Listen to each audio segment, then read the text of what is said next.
Ողջույն սիրելի հայրենակիցներ, եթերում Նյանտապանն է։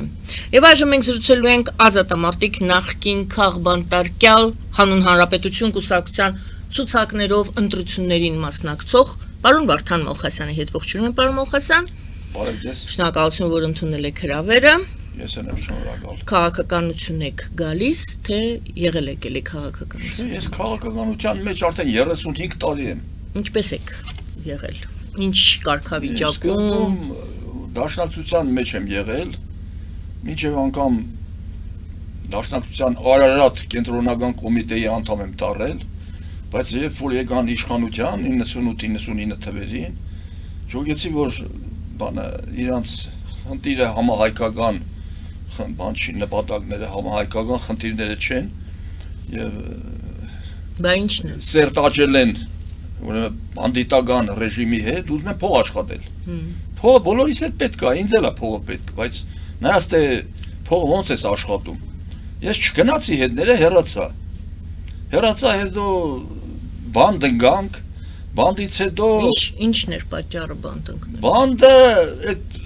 Քոչարյանի իշխանության տարիներին ուրեմն ինքը հատուկ գաղտնի Կադեբեն ազգային անվտանգության ծառայությունը արդեն տեղեկություններ էր ստացել, որ Լևոն Տեր-Պետրոսյանը պետքա նորից գա ասպարեզ։ Դա 6 թիվն է, 2006 թիվը։ Լևոնը 7 թվին է գալ, չէ՞, բայց նախապատրաստում էր, որ գալ։ Ուրեմն սրանք ծրագիր կազմեցին, որ որոշակի բաներ անեն, խստություններ, հատկապես ազատամարտիկների այդ կռված տղեկի շրջանում, որպեսզի վախ բանը ներարկեն ժողովրդին, ժողովուրդը տեսին, որ սրանց բանտարկեցին, մեզ շինծու մեղադրանքներով Ժիրայր Սեֆիլյանին, Վահան Արոյանին եւ շատ հայտնի մարդկանց միանգամից խուզարկություններ արին, կալանավորեցին, նույն հետո զավեշտը որն է, որ ինձ մեղադրանք առաջադրին այն նույն հոդվածով, որ հետագայում այդ հոդվածը Քոչարյանի առաջադրած մեղադրանքով վերջում նույն հոդվածը դրին Քոչարյանի վրա 301 հոդված, այսինքն իշխանությունը բռնությամբ զավթելու կոչեր են կարել, նպատակներ են ունեցել, զենք են ունեցել եւ այլ, բայց վերջը դատապարտեցին, դա ես ուրեմն 2 տարի ազգային անվտանգության բանտում եղա եւ վերջում իմ փաստաբանը հիմա Եվրոպայի մարդու իրավունքների դատարանի դատավոր է Վահե Գրիգորյան, Մուշա Շուշանյան, դրանք Եվրոդատարան բողոքեցին, Եվրոդատարանը մեզ արդարացման վճիռներ կայացրեց։ Եվ պետությունը մեզ դրա համար հատուցեց, որ սխալ են մեզ դատապարտել։ Իսկ այդ ուզում ասեմ, այդ 7 թվականին, եթե այդ գործը 7 թվականի մասին է, չէ՞, 6 թվականի դեկտեմբերին կալանավորել որպես ազատ քաղաքացի եք հանդես եկել, որ հետո ձեզ հետապնդել են, թե էլի ինչ որ կուսակցության մեջ եք եղել։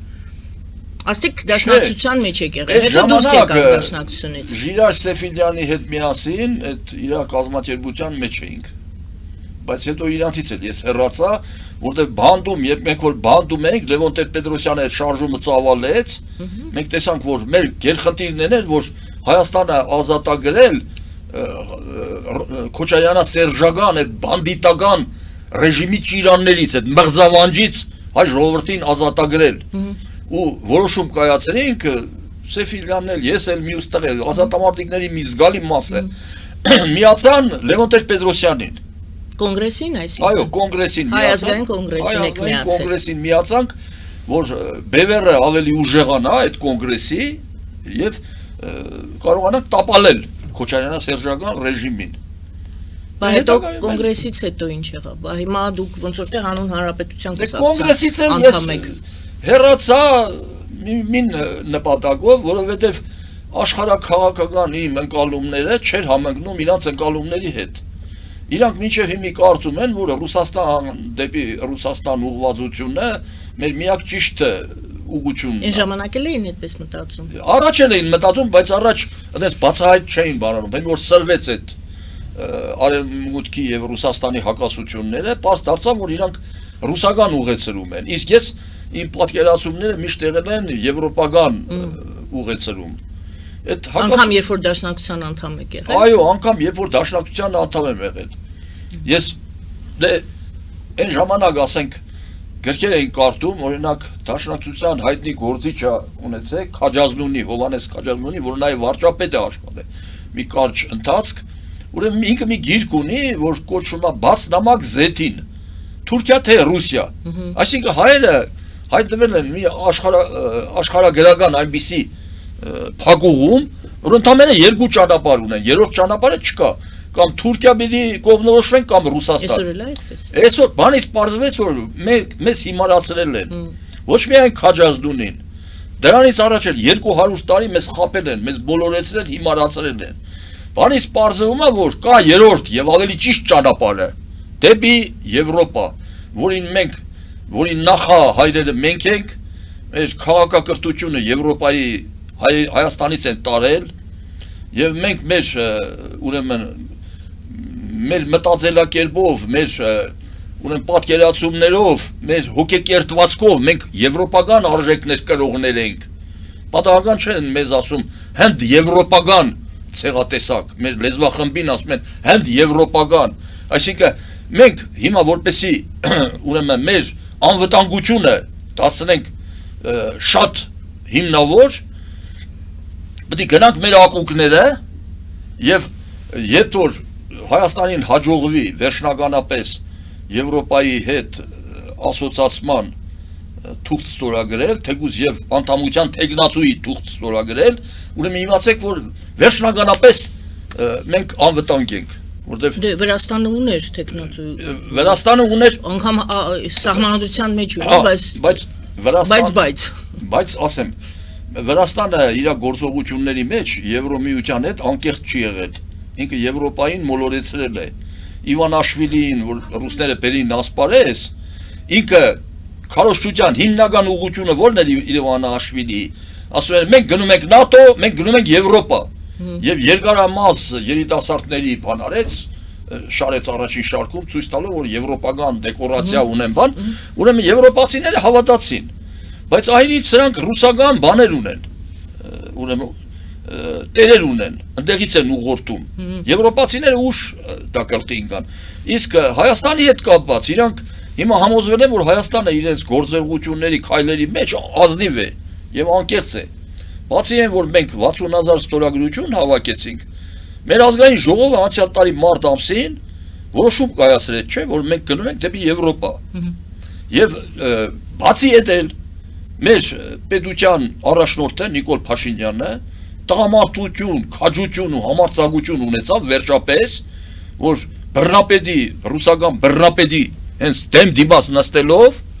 ուրեմն չգիտեմ, որոշ հարցեր ուղղակի, որոշ հարցեր անուղղակի, ուղղակի իրան հասկացրեց, որ Ռուսաստանի ուղղվածության շահերը կամ Ռուսաստանի պետության շահերը մազաճապ անգամ չի համընկնում մեր պետության շահերի հետ։ Ռուսաստանի շահերը ընդհակառակը ավելի շատ համահանգնում թուրք-թաթարական շահերի հետ։ Եվ դրա համար մենք գնում ենք, մենք չենք ուզում ռուսների հետ թշնամանանք, կավլիցի։ Բայց քանի որ մեր ռազմավարական շահերը չեն համընկնում իրար հետ, ուրեմն մենք պետք է այլընտրանքային ուրիշ անվտանգության բաներ փնտրենք, ճանապարհներ։ Եվ մենք գնում ենք դեպի ժողովրդավարություն, դեպի դեմոկրատիա, մարդու իրավունքներ, ազատություններ, այդ խոսքերը, որ լսում էր Պուտինը, ես ուշադիր նայում էի, ուրեմն շրթունքները դողում էին, որ էս ինչ ասում սա, հələ տեսեք ինչ բաներ է մեր առաջ ասում, եւ Պուտինը Փաշինյանի մասին եք։ Այո, եւ ինքը Փաշինյանը խիզախություն ունեցավ, այդ մեր ու ռուսների մեջ եղած ուրեմն այդ խնդրի հիմքը դնելու դրել է հիմքը։ Եվրոպացիները տեսնում են դա, տեսնում են, որ մենք մեր մտադրությունների մեջ անկեղծ ենք։ Այս առումով շատ հնարավոր է, որ իրանք նաև եվրոպացիները ընդարձակվելու նպատակ ունեն, դեպի արևելք ծրագիր ունեն, եւ ռուսները հիմա այդ որ ասում է ՆԱՏՕ-ից ենք, պատերազմը ինչու սկսեց Ուկրաինայի հետ, չէ՞ Պուտինը։ Ուրեմն պատճառներ էր համարում, որ ՆԱՏՕ-ն Ուկրաինայի միջոցով մոտենում է մեր սահմաններին։ Իսկ արդյունքում ինչ վաստակեց։ Ուրեմն ՆԱՏՕ-ն ամբողջ ուրեմն այդ բալթյան երկրները, Բալտիկ ծովը, ուրեմն սկանդինավյան երկրները ՆԱՏՕ-ի մոտ 2000 կիլոմետր սահման վաստակեց։ Բայց էլի ՆԱՏՕ-ից ռուսները այդքան չեն սարսափում։ Ոչ էլ Ամերիկայից, ոչ էլ Փաշինյանից։ Պուտինը սարսափում է ժողովրդավարությունից։ Տեսնում է, որ ժողովրդավարության հրդեհը բոլոր կողմերից իրան քշում է անկյուն։ թե Մոլդովիայի, թե Ուկրաինայի, թե Հայաստանի, թե մյուս տեղերից գալիս է, թե Հունգարիայի, մյուս երկրներից ժողովրդավարությունը կամաց ընդարձակվում է եւ ինքը մնում է բռնատիրական պետության կղզի։ Էսա հիմա այս բոլոր բաները եվրոպացիները տեսնում են եւ նաեւ հասկանում են, որ մենք մեր գործողությունների, մեր քայլերի մեջ անկեղծ ենք։ Եվ ես դրվատանքի խոսքեր եմ ուզում ասել այսօրվա մեր կառավարությանը, որոնք որ խիզախություն ունեցան այդ ուղղությունը բռնելու։ Ասեք թե Սերժ Սարգսյանն էր ձևացնում, թե ինքը իբր բանը գործընթացներ է տանում այդ ուղղության վրա, բայց հետո հասկացան, որ Սերժը խափում է։ Իսկ սրանք չեն խափում, սրանք կոնկրետ քայլերի են դիմում։ Եվ եթե այս քայլերին չդիմեր մեր իշխանությունը, այս ինչ որ ես ասում եմ, սա ժողովուրդը կիմանա երևի մի 20-ից 30 տարի հետո։ Ուրեմն հիմա արդեն Հայաստանը գոյություն չուներ։ Հիմա արդեն գոյություն չուներ, մեզ արդեն ռուսները սարքել էին բուրյատների, ուրեմն չուկչիների նման մի հատ ինչ-որ ցեղատեսակ, իրանց հնազանդ եւ իրանց վասալ ցեղատեսակ, բայց այս իշխանությունը քաջություն ունեցավ մեզ փրկելու այդ 44 օրյա պատերազմից հետո արևմուտքի շնորհիվ, Ամերիկայի եւ Եվրոպայի, Ֆրանսիայի շնորհիվ։ Եթե այդ քայլերը դիվանագիտական իրանք ճիշտ չկազմակերպեին, հիմա ռուսները չեն ուզում, որ մենք պետություն ունենանք։ Հետո իդեպ ասեմ, իրանք սա չեն թաքցնում, բացահայտ հայտարարում են, թե Դուգինը ինչ որ խոսում է, իմացեք, որ խոսում է Պուտինը, թե Սալավիովը, ուրեմն սրանք ուզում են, որ Հայաստանը պետություն չունենա, ստեղ դառնա ռուսական ռազմադաշտ, պոլիգոն։ Իսկ մենք սպասարկենք այդ ռուսական զորքին, իրաց նպատակը դա է, ամբողջ նպատակը դա է, բայց հիմա հասկացել են, որ մեզ այլևս սանձահարել հնարավոր չի, որտեվ ժողովուրդն է այլևս ուրեմն ոտքի կանգնում, երբ որ ժողովուրդը ոտքի է կանգնում, ոնց որ Հունգարիա եղավ։ Հունգարիա ռուսներին պատերազմով չվռնդեցին։ Երիտասարդությունը ոտքի ելավ, մերժեց ռուսներին, իշխանությունը փոխվեց։ Նույնը ստեղ է։ Իրանք հիմա ջոգել են, որ Հայաստանում հակառուսական տրամադրությունները ծայրահեղ շատացել են։ Ինչի համար են շատացել։ Հիմա ես պարզ ասեմ, մի մարդիկ կան շահարկում են, Ղարաբաղը, Արցախը ով տվեց ադրբեջանցիներին, մեկն ասում է Փաշինյանը, մեկն ասում է Քոչարյանը, մեկն ասում է սա, մեկն ասում է, ոչ մեկին մի լսեք։ Լսեք մենակ այդ Պուտինի ամենանվիրյալ, ուրեմն քաղաքական գործիչներին։ Տեսեք, ես թղթի վրա դիտավորյալ գրել եմ, Զախարովան ինչ ասեց այս 44 օրյա պատերազմից հետո, ասեց Ադրբեջանը Ղարաբաղում իրագործում է հակատերորիստական օպերացիա, այսինքն Ղարաբաղները տերորիստներ են, պետք է դրանց անմիջապես մաքրել այդ տարածքից։ Զախարովան ասե, արտաքին գործերի նախարարի խոսնակը, Դուգինն ինչ ասե, ես սա հանել եմ համացանցից, ով չի հավատում, թող ինքը բացի նայի, Դուգին առանց Ռուսաստանի օգնության Ալիևը չէր կարող Արցախը վերցնել։ Շոյգուն Ղազախստանում ինչ հայտարարեց պաշտպանության նախարարը, որ այո, Ադրբեջանը շատ ճիշտ արեց, որ այդ հայերին վերջապես հանեց այդ տարածքը, մաքրեց իր հողը այդ տերորիստներից ու բախտախնդիր մարդկանցից։ Լուկաշենկոն ինչ ասեց, որ եկավ Շուշի, Ալիևին ասեց, հիշում ես, ես քեզ քանի տարի ասում էի, որ այս օպերացիան պետք է ավելի շուտ անեիր եւ այս տարածքը մաքրեին այդ բախտախնդիր հայերից։ Հիմա այս մարդիկ, որ այս բաներն ասում են, բայց այդ հայտարարում են, որ մեր հողը, մեր տարածքը իրենք են տվել ադրբեջանցիներին։ Բայց հələ մեր զարմանալու բանը, որ մեր երկրում կան մարդիկ,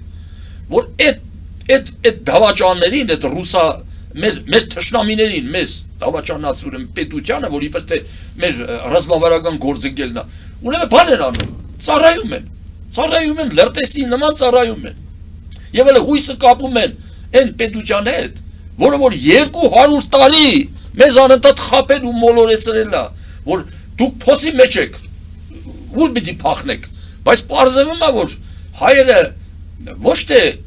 միայն գործիք են, այլ կարող են ճիշտ քաղաքականության արդյունքում այդ գործիքից վերափոխվել գործոնի։ Մինչ այժմ այդ ճիշտ քաղաքականությունը տեսել եք դուք։ Այո, Որն է։ դիվանագիտական ճիշտ քայլերով հիմա Հայաստանում այդ որ եվրոպացիներն եկան Հայաստան 50 պետության ղեկավար, Ամերիկան եկավ այդ թրիպի նախագիծը դրեց, Այդ բոլորը դիվանագիտության արդյունքներում է ձևավորվել։ Հենց այնպես չի եղել։ Այսինքն մենք հիմա ուրեմն մեր քարավանը, մեր պետության քարավանը դանդաղ, վճռական, ուրեմն հաստատուն, ուրեմն հիմնավոր քայլերով գնում է դեպի ճիշտ ուղղություն եւ շները հաճում են, քարավանը գնում է Ճիշտ ուղղությունն էլ որն է, էդ էլ ասեք, ու ես ճիշտ ուղղությունն էլ որն է։ Ճիշտ ուղղությունը Արևմուտք Եվրոպա։ Մեր քարավան, ինչպես դուք ասում եք, մեր երկիրը, որպես քարավան եք պատկերավոր անվանում, գնում է դեպի Եվրոպա, ասում եք դուք։ Շատ բարի։ Հիմա հարցս, այդ դեպքում, եթե դուք այդքան մեծ գոհունակությամբ եք գնահատում եւ խոսում Փաշինյանի վարած քաղաքականության մասին, հարց, ինչն է սխալ անում Փաշինյանը, որ դուք եւ դուք միացել եք Հանուն Հանրապետության կուսակցությանը եւ մասնակցում եք ընտրություններին։ Ինչն եք այլ ձևով անելու։ Եթե Փաշինյանը ամեն ինչ ճիշտ է անում, գուցե դուք էլ միանայեք իր կուսակցությանը եւ իր հետ միասին ուժեղացնեիք այդ կուսակցությունը։ Ինչու է Հանուն Հանրապետություն կուսակցությունը, Հանուն Հանրապետության կուսակցությունը ներողություն, մասնակցում ընտրություններին, ինչ որ բան սխալ է անում Փաշինյանը եւ դուք գալիս եք, որ այլ բան անեք կամ ինչ անեք։ Հասկացա։ Ուրեմն ես իմ նախորդ ելույթներում միշտ այս միտքը շեշտել եմ, որ կարևորը ոչ թե երկրի վիճակն է, այլ ուղղությունը, թե ինչ ուղղությամբ ես գնում։ Եթե մեր վիճակը շատ լավ է, բայց գնում ենք սխալ ուղղությամբ, ուրեմն գնում ենք անվերապահ կործանման։ Բայց եթե վիճակը վատ է կամ կիսավատ է, բայց գնում ենք ճիշտ ուղղությամբ, մենք պետք է համբերենք, համբերատար սպասենք, որ հասնենք ճիշտ այդ քարավանը հասնի ճիշտ հանգրվանին։ Հիմա մեր ազգային ժողովում հիմա ընդդիմությունը իրականության մեջ պարազիտի նման 5 տարի մեր հարկատուների հաշվին բարձր աշխատավարձերը ստացել, ոչ մի օրինաստեղծ գործողություն, միայն խուլիգանություն, միայն ուրեմն այնտեղ լարվածություն, կռիվներ։ Մեզ պետք է կառուցողական ընդդիմություն, մեզ պետք է նաև այնպիսի մի ընդդիմություն, որ չեմ ասում Փաշինյանի հետ սերտաճի, մի խոսք ասում է սխալը դասողն ու բացահայտողը շատ ավելի օգտակար է, քան թե դրանք քողարկողը։ Փաշինյանն էլ իհարկե մի հատ խոսք կա, ասում են Աստված կատարյալ է, մարդիկ անկատար։ Բոլորս էլ սխալական ենք։ Ես էլ եմ սխալական, Փաշինյանն էլ, մյուսն էլ, այն սևագը մի խոսք ուներ, որովհետև մենք առանց սխալի չենք կարող ապրել, ինչպես չի կարող ծաղկավաճառը առանց մեռելի եւ այլն եւ այլն։ Հիմա Փաշինյանն էլ շատ սխալներ ունի։ Այդ սխալները հաճախ իր կուսակցության անդամները չեն կարողանում բարձրաձայնել։ Բայց եթե այնտեղ կառուցողական ընդդիմություն լինի, որը շարժիչ ուժ է, կարծես դառնում, ուրեմն ինքը այդ սխալները կբացահայտի եւ ցույց կտա դրա լուծման ճիշտ ճանապարհները։ Խնդիրը սրա մեջ է։ Ասենք Փաշինյանին ես շատ հարցերում գտնում եմ, որ ինքը այո, ինքը եթե 18 թվին իշխանության չգար, հիմա Հայաստան չէր, գոյություն չէր ունենա։ Մենք արդեն ռուսական վասալ էինք կամ բուրյատների նման մի ազգ էինք տարել։ Բայց նաև շատ սխալներ ունի։ Սխալների սխալը, որ ինքը առանձնապես ծանր հանցանքների մեջ թաղված, պետությունը խորապես թալանած, ուրեմն հանցագործներին, մեղավորներին խստագույնս չպատժեց, որտեղ մի օրենք կա քաղաքականության մեջ։ Եթե ցանկացած նոր իշխանություն, երբ որ նախորդների առանձնապես ծանր հանցանքները չի բացահայտում եւ խստագույնս չի պատժում, ինքը նախորդներից տասնապատիկ ավելի խոցելի է դառնում։ Եվ այդ չարագործը ոտքի է ելնում, որ ինքը քեզ պատժի։ Իր մոտ այդպես բաներ ձևավորվեց, հիմա այս ընտրապայքարի, որ ելել է քրյա օլիգարխիան, ինչ վնասներ է տվել մեր երկրին։ Պատկերացրեք, ես նույնիսկ կոպիտ համեմատություն եմ բերում, բայց այդքան էլ կոպիտ չի։ Լեգ Թեմուրն ու Չինգիզ խանը տարածքներ, որ նվաճում էին, չէ, եւ ավարառություն, այդքան մեծ ավարառություն չէին անում իրաց նվաճած տարածքներում, ինչքան որ մեր երկրին 20 տարի արեցին Քոչարյանասերժական այս բանդիտական ռեժիմը, Լավ, դուք ասում եք Բայց երևի դատական չի պատժել, հասկանալի է, եւ դատական համակարգին եք երևի քննադատում, որ այդտեղ ռեֆորմները դեռ չեն ավարտվել կամ չեն տարվել։ Պարոն Մալխասյան, եթե նախ դուք հավատում եք, որ դուք բավականաչափ ձայներ կստանաք եւ կանցնեք ազգային ժողով ձեր քաղաքական ուժը, դուք հավատում եք։ Ցանկացած կուսակցություն էս կազինոյի պես բան է։ Կազինոյա։ Կազինո որ գնում են մարդիկ։ Բոլորը գիտեն, որ 98%-ը, 99%-ը պետք է պարտվեն։ Կներեք, շատ հաճախ ասում են արկածախնդրություն է գնալ կազինո։ Հիմա քաղաքական այստեղ էլ է արկածախնդրություն։ Սա էլ է։ Այստեղ էլ է արկածախնդրություն։ Ուրեմն էդի կախված է ժողովրդի քաղաքական տրամաբանությունից։ Ժողովուրդը եթե ընդունեց քեզ, քո մեջ գտավ այդ արժանինքները, ուրեմն կհայտնվես այնտեղ։ Եթե ոչ, ուրեմն պարտվելու ես։ Իսկ ինչու պետք է ժողովուրդը օրինակ ընտրի հանուն հանրապետության կուսակցությունը։ Եթե ասեմ քեզ, ժողովուրդը, որ այդ պատկերացնում է ազգային ժողովի մեխանիզմը, ինքը գիտի, որ այնտեղ պետք է նաև այդ կառուցողական ընդդիմադիր ուժեր։ Այդ ընդդիմադիր ուժերը հաջող ուրեմն իշխանության հետ ուրեմն խորկային հակասություն չունեն։ Ինչի համար, որտեղ երկուսի ուրեմն աշխարհաքաղաքական ուղղվածությունն էլ նույնն է։ Չէ, նույնն է։ Բայց դա բավարար է աշխարհաքաղաքական ուղղվածությունը նույնն է։ Քիչ բան չի, սա գլխավորն է։ Գլխավորն է։ Ասենք հնարավոր է Փաշինյանը, ասենք նեղնենց վիճակի մեջ լինի, որ նրան որևէ ուժի քվեներն են անհրաժեշտ, Երևան քաղաքի ընդրությունը ոնց եղավ, գնում եք ձայներով ապահովելու համար օրինակ ասեմ 3 քաղաքական ուժ կա, որոնք իրաց ձայները այդպես վիճակի դեպքում կմիավորեն Փաշինյանի հետ, նախ Շիրինյանի կուսակցությունն է, Արամ Զավենի Սարգսյանի եւ բանն է, հանուն հանրապետության կուսակցությունը։ Մնացածները չեն միավորվի իշխանության հետ, բացառվում է։ Նույնիսկ կարող է ուրեմն իշխանությանը անընդհատ բան անեն, վնաս տան, որտեղ այն բոլոր ուժերը ռուսական ուղեցրում են։ Շատերը քողարկված, խնամքով քողարկված։ Այս բաները եթե ժողովուրդը պատկերացնում է, ուրեմն ձեն կտա այդ ուժերին։ Մի հատ խոսք ասում ամեն ժողովուրդ արժանի է իր ընտրածին։ Հետո հանուն հանրապետության կուսակցության մեջ ինտելեկտուալ բավականին լուրջ մարդիկ կան, որոնք ճանապարհ են անցել, թրծված են, ասենք Ազատ Արշակյանը, Ռուբեն Մեհրաբյանը, նույն Արման Բաբաջանյանը, ճիշտ է, ես այնց առաջնային շարքերում չեմ էլ ուզում ելնեմ։ Դուք ձեր համարի մասին իմ հարցին եք արդեն պատասխանում աչքից։ Չէ, ինձ ազնիվ խոսք ես չգիտեմ էլ համարը որն է, եւ իմ պայքարը խորքային է։ Ես ոչ թե պայքարում եմ, որ падգամավոր դառնամ, երխնդիր չի իմ առաջ падգամավոր դառնալը, ոչ էլ դրա մասին ուզում եմ մտածեմ։ Իմ խնդիրը խորքային է, իմ խնդիրն է, որ քրեա օլիգարխիան Հայաստանում նորից առաջ չգա, որտեղ այդ քրեա օլիգարխիան, որ առաջ եկավ, ուրեմն մղձավանջ է նորից սկսվելու երկրում, սարսափելի մղձավանջ։ Ես հիշում եմ, ուրեմն մեր ամենայն հայոց բանաստեղծուհի Սիլվա Կապուտիկյանը հələ դեռևս 2004 թվին, երբ որ այդքան ժողովրդին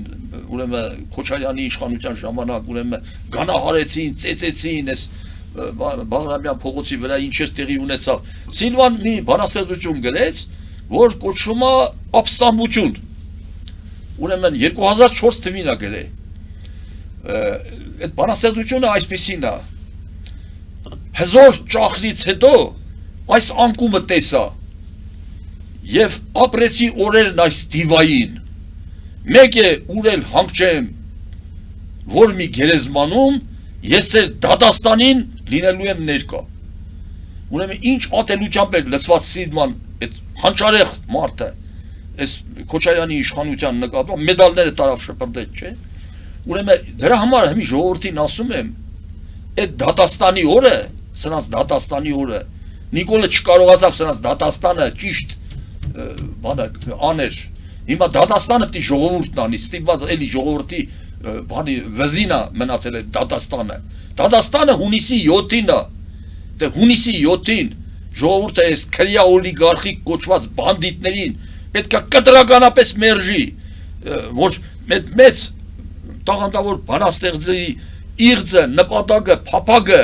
ի կատարածվի եւ հոգի խաղաղվի Սիլվայի եւ մենք էլ խաղաղվենք ու ապրենք ստեղծագործ արարիչ աշխատանքով եւ մեր քարավանը գնա իր ճիշտ ուղղությամբ ու ճիշտ նպատակին հասնի։ Շնորհակալ եմ, գովազդ ենք հայտարարում եթերում, պարոն Մալխասյան, որից հետո նորից կվերադառնանք մեր զրույցին եւ ես կխնդրեմ, որ դուք պատասխանեք նախ գովազդից հետո մեկ հարց կտամ, հետո դրանից հետո էլի հարցեր կլինեն։ Խնդրեմ։ Դուք արդեն մտածել եք ինչ պետք է փոխվի Հայաստանում, ինչի կարիք ունի Հայաստանը եւ օրինակ եթե օրենքի դե մտնում եք ազգային ժողովը օրենքներ է հաստատում, ճիշտ է։ Որ օրենքին այսպես երկու ձեռքով կասեիք այո, նոր օրենք, որին դուք կասեիք այո, կամ դուք կառաջարկեիք, կամ կառավարության առաջարկած օրենքին հավանություն կտայիք։ Գովազդը եթերում սիրելի հայրենակիցներ, մնացեք մեզ հետ։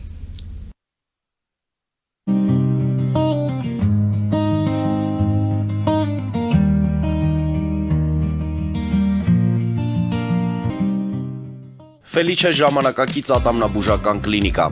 Այստեղ հարմարավետությունն ու խնամքն առաջնային են։ Այստեղ կիրառվում են ատամնաբուժական ամենաժամանակակից տեխնոլոգիաներ, ճշգրիտ ախտորոշում, արդյունավետ բուժում, նուրբ փորձառություն եւ անհատական մոտեցում։ Սկսած սովորական մանրուքներից մինչև առաջադեմ ընթացակարգեր, այստեղ դուք գտնվում եք բարձր որակավորում ունեցող եւ փորձառու ատամնաբուժական մասնագետների ձեռքերում։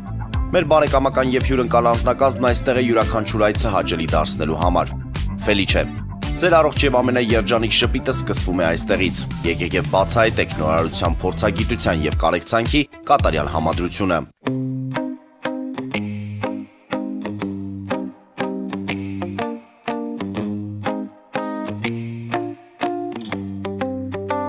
Երևանի եւ Զովունիի սահմանին գտնվող Ալպիական թաղամասում սկսվել է 2, 3 եւ 4 սենյականոց բնակարանների նախնական ամրագրում։ Առաջարկում ենք նաեւ թաունհաուսներ արդեն պատրաստ եւ կառուցվող։ Բնակարանների արժեքները սկսվում են 50,000 ԱՄՆ դոլարից մինչև 140,000 ԱՄՆ դոլար, իսկ թաունհաուսներինը 160,000 ԱՄՆ դոլարից 170,000 ԱՄՆ դոլար։ Մանրամասների համար այցելեք մեր պաշտոնական կայք alpiakan.am կամ զանգահարեք +374 44 201 066։ Ամրագրում կարող եք կատարել մինչև ապրիլի 30-ը։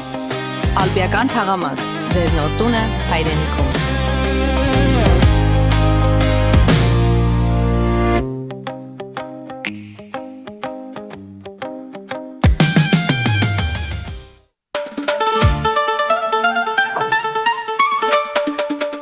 Երևանն եք ուղարկում։ Օթանավով։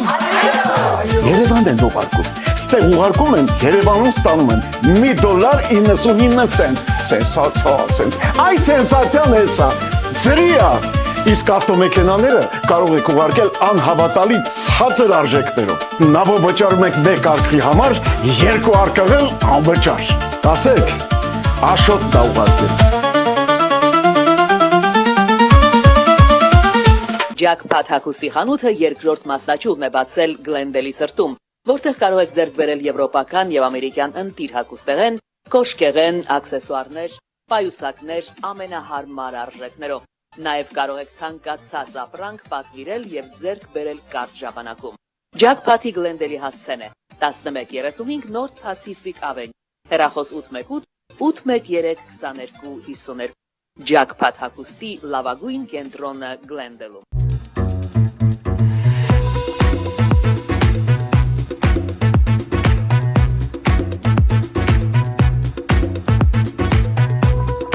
Արարատ ռեստորան, ընտանեկան եւ ընկերական ժամանցի լավագույն հասցե, սիրված արտիստներ, հյուրընկալ մթնոլորտ, հարուստ ճաշացան, անմահական խորտիկներ։ Արարատ ռեստորան, հասցեն անփոփոխ, սիրով սպասում ենք ձեզ։ Լավագույն պաղպաղակ, բնական, համեղ եւ մատչելի գներով պաղպաղակը կարող եք ձեռք բերել բոլոր հայկական խանութներում։ Պահանջեք հայկական պաղպաղակ, Թամարա պաղպաղակ։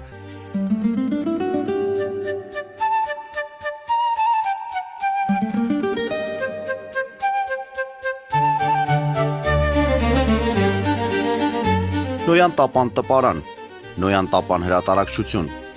Շարվածքից մինչև տպագրում։ Զանգահարեք, գրեք, այցելեք։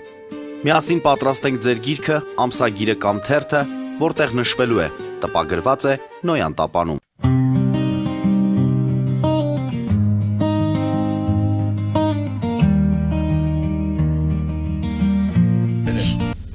Սիրելի բարեկամներ, հիշեցնեմ, որ պարոն Վարդան Մալխասյանի հետ ենք զրուցում, ազատամարտիկ Վարդան Մալխասյանի, ով այժմ հանուն Հանրապետության կուսակցության ցուցակներով մասնակցելու է ընտրություններին։ Իդեպ պարոն Մալխասյան, եթե ճիշտ եմ հասկանում, դուք մասնակցում եք ընտրություններին, բայց հանուն Հանրապետության կուսակցության անդամ չեք։ Ես կուսակցության էլ այլևս մինչև իմ կյանքի վերջը որևէ կուսակցության մեջ ինչքան որ մտա դուրս եկա արդեն էլ որևէ կուսակցության հետ պիտի գործ չունենամ։ Ընդհանրապես ասում են դաշնակցության կուսակցության մեջ եթե եղել ես, անգամ եթե դուրս ես եկել, մնում ես այդ տրամաբանության մեջ, ճիշտ եմ ասում։ Ճիշտը գիտեք որն է, մարդ կա, որ գենետիկորեն իր բջիջներով, ասենք ազգայնա, կամ մարդ ազգայնամոլ է, կամ մարդ ազգայնական է։ Օրինակ ասենք ես արևմտյան Հայաստանցու ժառանգ եմ, մշեցի են իմ նախնիները, ասենք ես գենետիկորեն հակաթուրք եմ։ Երիտասարդ տարիքում ռոմանտիկ է, ասում ենք, ջարդենք, փշրենք, գրավենք, բայց հիմա այդ հույզերից, բաներից, որ դուրս ես գալիս, ջոկում ես, որ այդ ջարդել, փշրելով խնդիր չի լուծվում։ Խնդիրը ավելի խորքային է։ Եվ այն հարցը, որը ես ես ուղեցի գովազդից առաջ։ Ինչ օրենք, եթե 2-3 օրենք կասեք, թող լավ լինի 3։ Ամենագլխավոր օրենքներից մեկը, հիմա տեսեք, մենք պետք է փաստենք մի ճշմարտություն, որ այս կաշառակերությունը կոռուպցիան Հայաստանում խորքային բնույթ է կրում։ Եվ սա ավելի շատ սովետական իշխանության տարիներից եկած մշակույթ է։ Եվ կոռուպցիա լատիներեն նշանակում է փչացած։ Բառանում տենց է գրած կոռուպցիա, դե մենք գրում ենք փչացած։ Այսինքն որտեղ կոռուպցիան շատանում է, այնտեղ այդ տարածքը փչանում է ամեն ուղղություններով եւ որտեղ կա կաշառք, այնտեղ քաղաքականության, արդարության, արդարադատության մասին խոսք լինել չի կարող։ Նման վիճակը ժամանակին եղել նաև Իսրայելում, Իսրայել պետությունը, դրանք մեզից ավելի շատ են տուժվել, 2000 տարի պետություն չունեին, 4 անգամ ավելի շատ մարդ են գենոցիդի կորցրել, քան թե մենք։ Հիմա նրանք ինչ, այդ նրանց առաջնորդը սկզբի առաջնորդներից մեկը կին էր, Գոլդեն էր, Գոլդա Մեյեր։ Մեր Ուկրաինայա Կիևա ծնվել դեպի ուսուցչուհի է եղել։ Ուրեմն հենց այդ կնոջ շնորհիվ Իսրայելը փրկվել է։ Այդ կինը օրենքներ մցրեց, ասեց, որտեղ հрьяաներն միշտ ուրիշների տիրապետության տակ որ ապրում ես, միշտ պիտի քզնվես, կաշառթաս, ստորանաս, որ գործերը լավ լինի, այդ դառնում է հոգեբանություն։ Այդպես։ Ուրեմն ինչ որոշեց, ասեց, եթե սա շարունակվի Իսրայել պետությունը չի կայանա, ստիպված ինչ պիտի անենք։ Ասեց, օրենք մցրեք քնեսետում, որ կաշառակերությունը հավասարեցրեք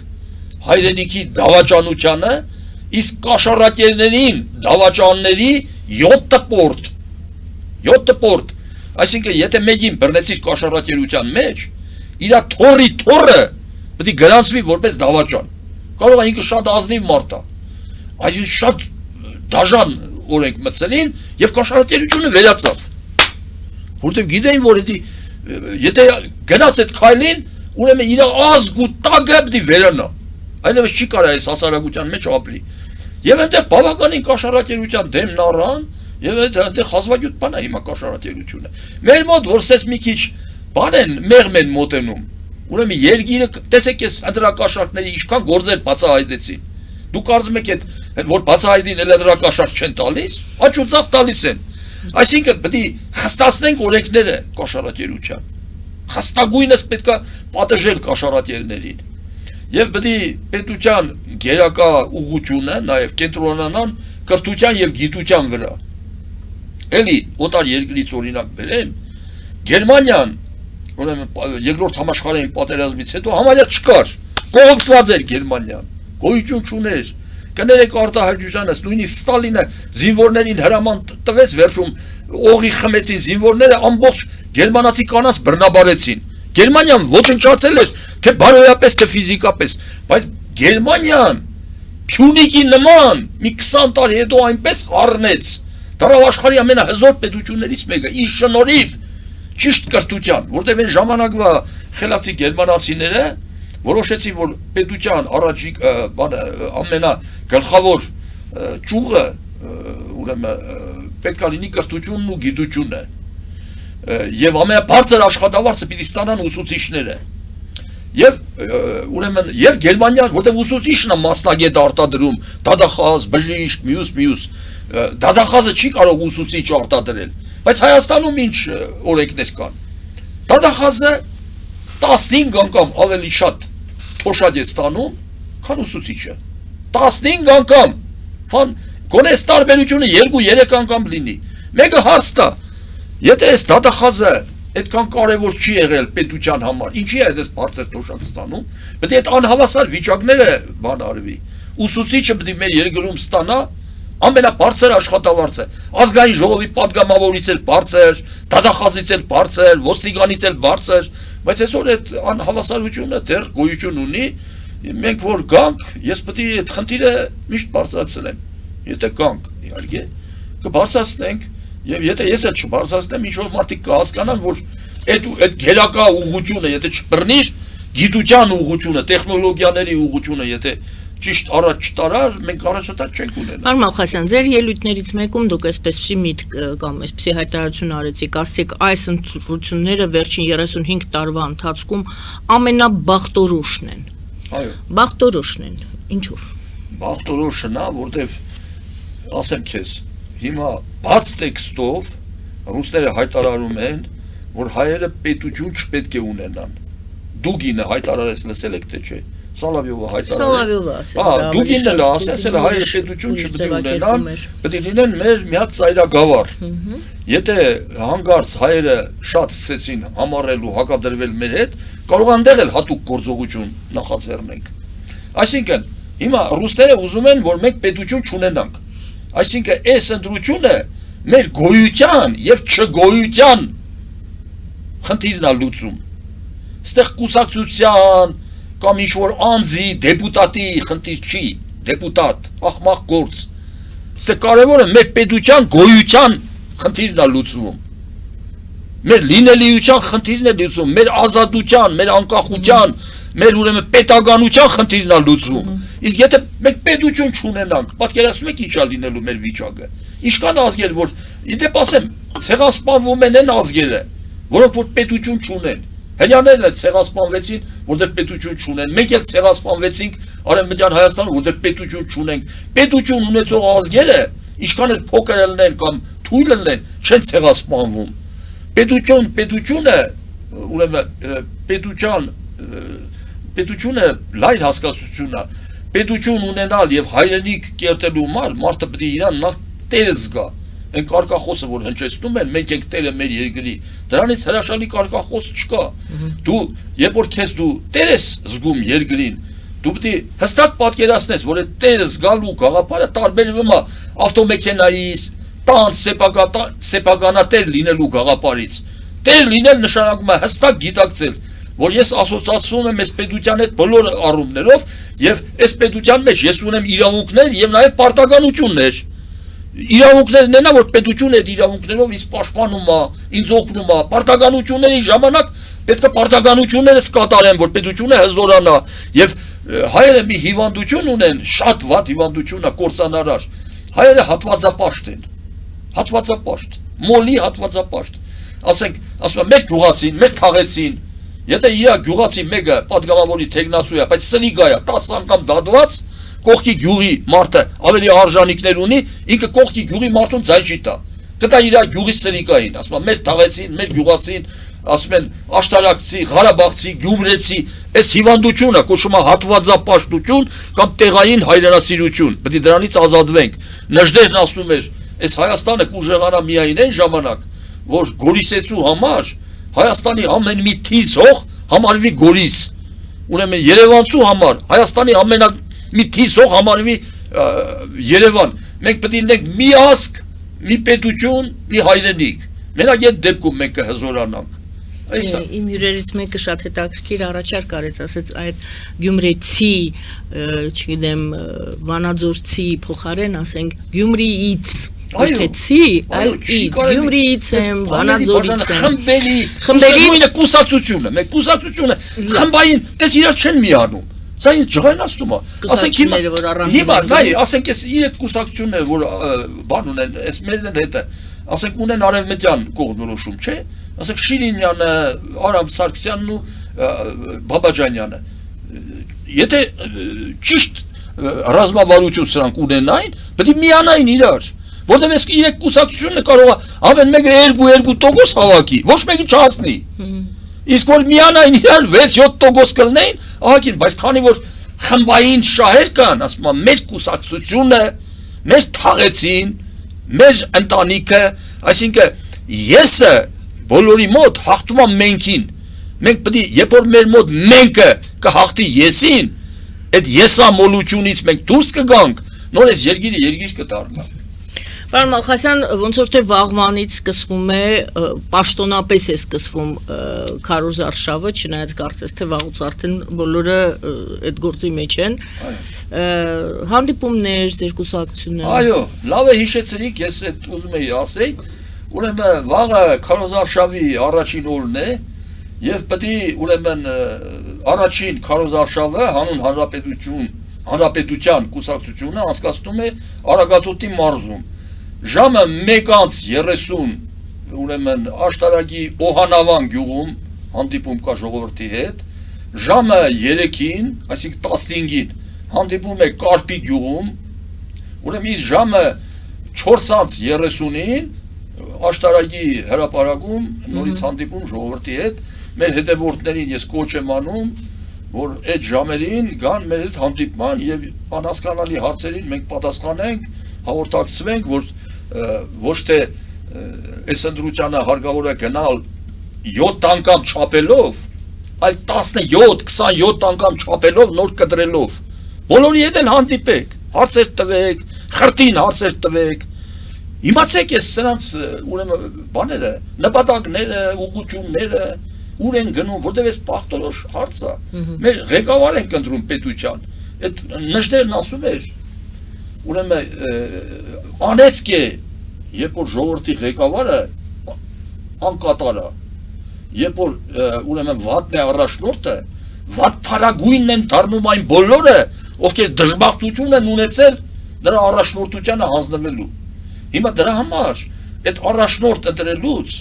ուրեմն շատ զգուշ եղեք, պատասխանատու եղեք, ճիշտ ընտրություն կատարեք։ Եթե ճիշտ ընտրություն չկատարեցիք, չէ, ամենաբարձր գինը դուք եք վճարելու։ Եթե անհատ մարդիկ սխալներ թույլ տան, ուրեմն այդ սխալները հետագայում հնարավոր է ուղղել, բայց եթե ժողովուրդը հավաքական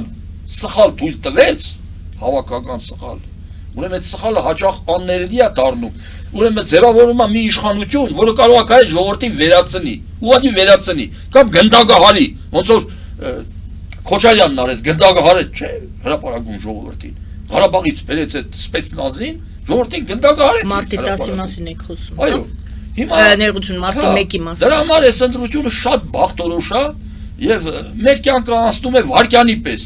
Իսկ հայրենիքն է, որ պետք է հավերժացնենք մեր ճիշտ գործողություններով ու ճիշտ քայլերով։ Պարոն Մալխասյան, դուք գնալու եք ընտրությունների, չէ՞ երևի թե։ Այո։ Ում եք ձայն տալու։ Դա գաղտնի է, հիմա չի կարելի ասել։ Չէ, բայց դուք հանրապետության կուսակցության անունից եք գնում, դուք երևի թե ձեզ պետք է տաք, ձեր քաղաքական ուժին պետք է տաք։ Կողմից եմ, իհարկե պետք է իրանց ձայն տամ։ Բայց ասում եք գաղտնիք է։ Բայց ընդհանրապես գաղտնիք է։ Ձեր մտքին ուրիշ բան կա։ Շնորհակալ եմ ասորվածության։ Ես էլ եմ շնորհակալ։ Շնորհակալություն սիրելի հայրենակիցներ, Վարդան Մալխասյանն էր մեր զրուցակիցը, հանուն Հանրապետության կուսակցության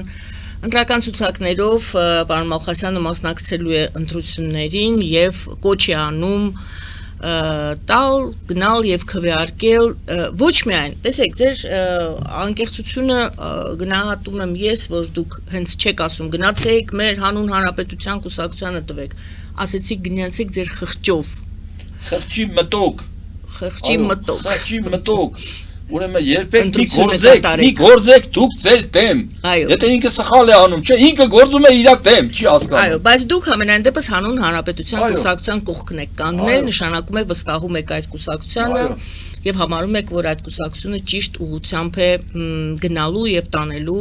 եթե հաջողությամբ հայտնվի ազգային ժողովում։ Զրուցում եմ ես Գայանե Արաքելյանս, բարին ձեզ։